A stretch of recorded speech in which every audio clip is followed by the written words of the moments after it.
Which is fitting when you talk about the Dolphins. Tequila to Miami. Tyreek. Yes, exactly. So much. Dolphins and drink Bills it this weekend. Are the two highest scoring offenses so far this season.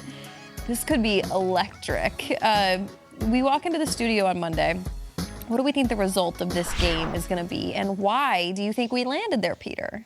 I think that the result is going to be we're going to be talking about this Dolphins offense some more. And they get Jalen Waddle back. And Ian's report is illuminating because last week they didn't even have him and they scored 70 points. And they're running circles right now. And now if they did it against a Broncos defense that seemed to have no answers last week, the complete opposite would be a Buffalo Bills defense that basically shut out the Commanders last week and shut out the Raiders except for one touchdown the week before. And it's playing in their building and has a lot of pride. I cannot wait for this game. I think it's the rare 1 o'clock game on the schedule that is the premier matchup of the week. And I just don't know if there's a better X's and O's matchup than Sean McDermott and this Bills defense than Mike McDaniel and this Dolphins offense. If I'm picking one right now, and Buffalo don't come at me, I'm picking the Dolphins. I'm taking the Dolphins in this one, and I think it's a high-scoring game, and I just think it's a track meet. We're in September. It's supposed to be 70 degrees out. Like, the elements are not going to play a role. So great. I love what they've done the last 2 games, the Bills defense. They've corrected things. And I know McDermott's the guy, no longer Leslie Frazier, and that there's a lot of pride in this.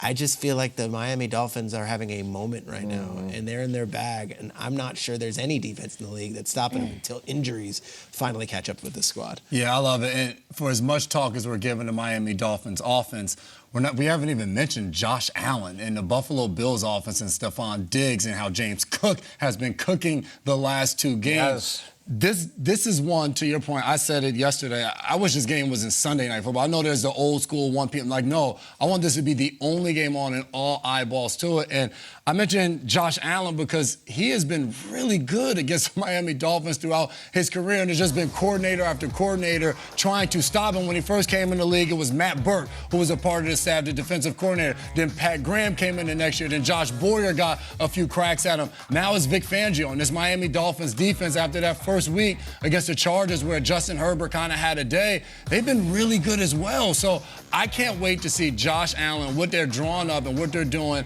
I just want to see him go out there and perform because we've said it. Whenever you think Josh Allen, you're not talking about him. He goes out there and he has one hell of a day. Yeah. I want to see, as much as the Tua offense with all the speed and everything, there's just Josh Allen where he's running over, running around, jumping over people, and Diggs in this offense. I just want to see a lot of points, and this one I think is going to be a lot of fun. The Bills are going to figure in this thing at some point towards the end. They're going to be there in January, one way or another. We're going to learn a lot about their defense this week, a lot, because everybody loves Josh and Diggs and all that, and that's all great. Like, I think there's a question about, is this a championship defense? Do they have enough playmakers? Are the guys too old? You know, you're really encouraged by guys like Terrell Bernard and Matt Milano, who's been incredible. Like, is this team going to get them to a Super Bowl with this defense? We're going to learn a lot. I'm actually feeling the other way. I feel like the 70 points, the sensation, there's so much heat. I actually feel like the rug's gonna come out a little bit. I just know how this AFC works. Like the teams that are riding so high, and Buffalo's been that team before. You turn them on one week and it's like, oh, they just came back down to earth.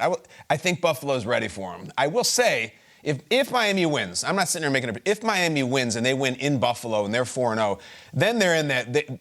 I don't know what the case is that there's a better team than them in football. We can talk the Niners all we want, maybe the Eagles, but they seem like they're emerging. I'm talking about the Dolphins on the way up. This is the number one story in the NFL if they win this game. I think this is the premier game also of the first half of the season at least.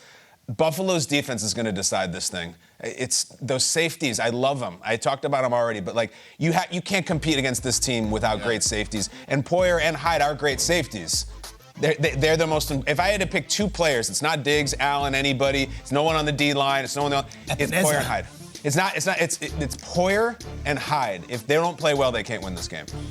I talk a lot about, like, it's fun to watch teams win games in different capacities. And right now we've seen the Dolphins win games. You know, the Chargers game was electric and prolific, and that Broncos game was 70. I mean, I feel like the Bills could drag them into the mud a little bit. Like, which team has a little bit more dirt on the knees, grit? Like, could it it might be high scoring, but like there's going to be some nastiness to it where you're going to get your head knocked off, you're going to get dragged into the dirt, and who's going to be able to come up standing one last time, and it could be ugly too, and who has a little bit more ugly in them as the season goes on.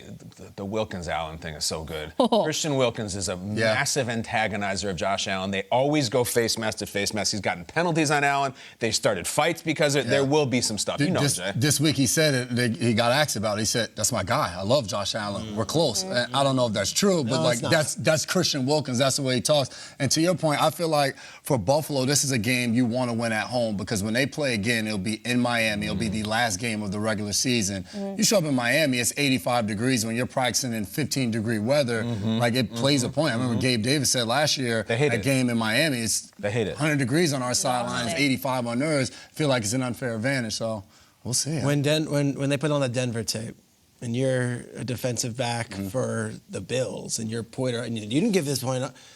Are you shaking in your boots, or are you excited to see this team? Okay, they've put up 70, now you have to face us, or are you like, can we just get through this week and go on to the next? For division opponents, it's all right. Tyreek Hill, Jalen Waddle, we played against those guys twice last year. Like, you're watching that tape, and you're like, oh, the hell is Denver doing? Yeah. Why are they doing this? Like, didn't they not want to be on? That's what you're saying more than, oh my goodness, this offense. You're like, we've played against them. We know they're good. We're not underestimating them, but damn, we're not saying there are a bunch of Supermans out there either. So I think that's the mindset going to me, they're a track team. It's September. They're going to do this until the wheels come off because of physical, like because someone gets a hamstring, that's why when Waddle was out, it's like, all right, let's see if A-Chain and Berrios and Craycraft, and then they did. So I don't know. Track teams are great in September and October. To your point, let's see what happens. But for now, I think the Dolphins might have what it takes.